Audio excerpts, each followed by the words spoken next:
প্রথমেই আমার নির্বাচন পরিচালনা টিমের পক্ষ থেকে দুঃখ প্রকাশ করছি। গতকালকে আমাদের খুব তড়িৎ গতিতে খুব কম সময়ের মধ্যেই একটা নির্বাচন পরিচালনা কমিটির পক্ষ থেকে একটি সংবাদ সম্মেলনের আয়োজন করা হয়েছিল। সেখানে আপনাদের সকলকে বলবার সুযোগ হয়নি।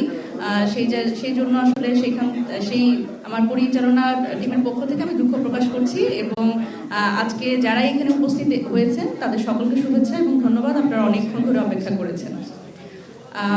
আজকে নির্বাচন পরিচালনা টিমের পক্ষ থেকে আমাদের যে সংবাদ সম্মেলনটি এর একটি গুরুত্বপূর্ণ তাৎপর্য আছে। সেটি হচ্ছে যে আমরা 5 আগস্ট পরবর্তী সময় যারাই তরুণ রাজনীতিবিদ যারা আছি, আমরা যখন এই নির্বাচনের ট্রেনে উঠলাম এবং নির্বাচন পরিস্থিতির মধ্যে পড়লাম, আমাদের বেশ কিছু প্রতিবন্ধকতার মধ্যে দিয়ে যেতে হচ্ছে। ভোগান্তি ভুলে চলে আসুন রিগালে। ওয়ারেন্টি সহ স্টাইলিশ কালেকশন নিয়ে রেডি রিগাল ফার্নিচার।